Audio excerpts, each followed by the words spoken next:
Welcome guys, स्वागत है आपका अपने चैनल आसान बायोलॉजी में।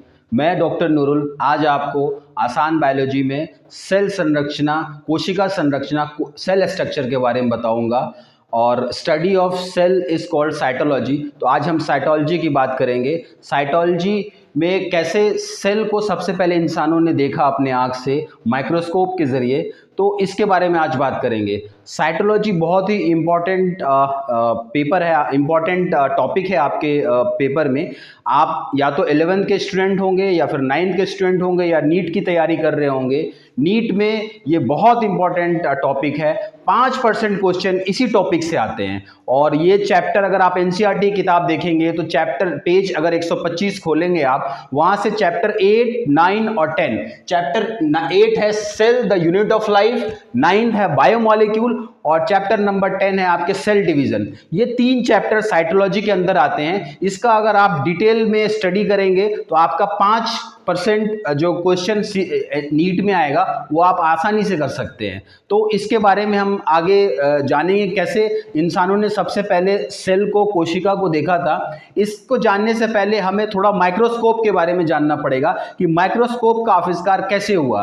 तो सबसे पहले इराक की सभ्यता में अगर 710 ईसा पूर्व यानी 710 बीसी में अगर हम देखते हैं तो इराक में निम्रुड लेंस का आविष्कार हुआ। निम्रुड लेंस एक तरह का मैग्नीफाइंग ग्लास या जो पत्थर के इस्तेमाल करके लोग किसी चीज़ को मैग्नीफाई करके देखते थे। निम्रुड लेंस से लोग मैग्नीफाई करते थे किसी चीज़ को। उसके तकरीबन 200 साल बाद रोमन लिटरेचर्स में कुछ मैग्नीफाइंग ग्लास के बारे में बात की गई थी, बट रिकॉग्नाइज नहीं था। सबसे पहला जो फर्स्ट कंपाउंड माइक्रोस्कोप बनाया गया वो जेंसन ज़ेकेरियस, जो कि डच स्पेक्टेकल मेकर था, जो चश्मा बनाते थे, उन्होंने बनाया था। वो उस टाइम में टीनेजर थे और वो कम उम्र के थे। अपने पिता के साथ उन्होंने इसको पहला कंपाउंड माइक्रोस्कोप बनाया, जिसको हम बोलते हैं फर्स्ट कंपाउंड माइक्रोस्कोप। वो 1595 में ज़ेकेरियस जेंसन ने बनाया था। उसके साथ उसके 10-12 साल बाद गैलीलियो ने भी एक माइक्रोस्कोप, अपना खुद ही माइक्रोस्कोप तैयार किया। Galileo is a father of modern physics. और अपने रिसर्च के लिए उनको छोटी छोटी चीज़ों को देखने के लिए माइक्रोस्कोप की ज़रूरत हुई, तो उसने खुद ही डेवलप किया माइक्रोस्कोप। अब हम माइक्रोस्कोप की जो हम आगे कैसे ये डेवलप हो रहा है इसके बारे में अगर देखें तो माइक्रोस्कोप से किसी भी चीज़ को मैग्नीफाई किया जाता है, यानी किसी छोटे चीज़ को बड़ा करके देखा जाता है। तो सबसे पहला जो जेंसन ज़ेकेरियस ने जो माइक्रोस्कोप बनाया था वो 3 गुने से लेकर 9 गुने तक किसी ऑब्जेक्ट को बड़ा करके दिखाता था। उसके बाद फिर गैलीलियो आए। गैलीलियो ने जो माइक्रोस्कोप बनाया, कंपाउंड माइक्रोस्कोप, उससे वो 30 गुना यानी कि 30 टाइम्स मैग्नीफाई करके दिखाया था। लेकिन सबसे पहले अगर माइक्रोस्कोप का किसी बायोलॉजी के क्षेत्र में, जीव विज्ञान के क्षेत्र में अगर किसी ने इस्तेमाल किया वो रॉबर्ट हुक थे। Robert Hooke was a British scientist, कह लीजिए उसको, biologist, chemist. He was a scientist, he was a philosopher. जो रॉबर्ट हुक है, उन्होंने सबसे पहले जो अपना कंपाउंड माइक्रोस्कोप बनाया था जिसमें 2 लेंस होते थे, उस 2 लेंस से उन्होंने बहुत सारी चीज़ों को देखना शुरू किया। और उन्होंने 1665 को एक किताब छापी जिस किताब का नाम था माइक्रोग्राफिया। उस किताब में उन्होंने उस माइक्रोस्कोप से जो भी चीज़ें देखी थी उसकी ड्राइंग उसने पब्लिश कराई। और फिर लोगों को पता चला कि कंपाउंड माइक्रोस्कोप से उन्होंने जो देखा था वो सेल क्या था। तो उन्होंने क्या किया कि कॉर्क को उन्होंने पतली स्लाइस करके कंपाउंड माइक्रोस्कोप में जब देखा तो उसको कुछ इसी तरह का स्ट्रक्चर मिला। ये हनीकॉम्ब पैटर्न है कि कुछ खाली खाली स्ट्रक्चर्स दिख रहे हैं आपके, वो खाली खाली जगह मिली। तो रॉबर्ट हुक ने सबसे पहले जो खाली खाली स्ट्रक्चर देखा था वो एक्चुअली प्लांट सेल था। और वो प्लांट सेल की जो ये सेल वॉल थी उसमें प्रोटोप्लास्ट था ही नहीं, क्योंकि वो डेड सेल था। तो सबसे पहले जो डेड सेल देखा वो रॉबर्ट हुक ने देखा था 1665 में, जो कि ब्रिटिश बायोलॉजिस्ट थे। उसके बाद उन्होंने, चूंकि वो खाली खाली जगह थी, तो उसका नाम उन्होंने सेलुला यानी सेल रखा। सेल मीन्स खाली खाली जगह, जहां पे नन्स और मॉन्क्स रहते थे, तो इसलिए उन्होंने उनका नाम रखा। तो ये सबसे पहले जो डेड सेल देखा था या जो डेड सेल देखा था वो रॉबर्ट हुक थे।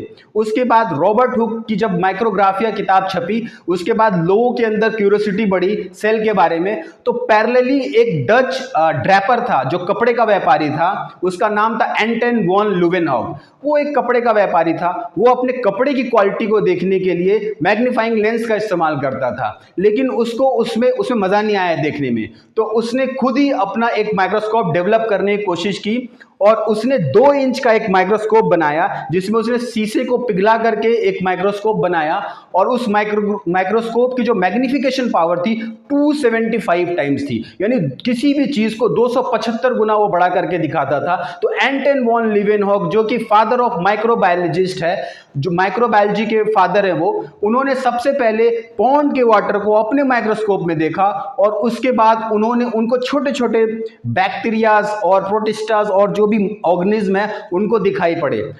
जब ल्यूवेनहॉक जब ये देख रहे थे तो ल्यूवेनहॉक ने जो ब्रिटिश के जो रॉयल सोसाइटी है उनको उन्होंने लेटर के जरिए अपनी सारी जो खोज है, आविष्कार है, उनको बताते रहे और उनको भेजते रहे लेटर के जरिए। तो उन्होंने सबसे पहले उन छोटे माइक्रो ऑर्गेनिज्म को एनिमलक्यूल्स का नाम दिया कि एनिमल्स एंड मॉलिक्यूल्स, यानी एनिमलक्यूल्स। तो वो छोटे छोटे जो माइक्रोस्कोप जो उन्होंने जो देखा उन्होंने वो एनिमलक्यूल्स कहलाए।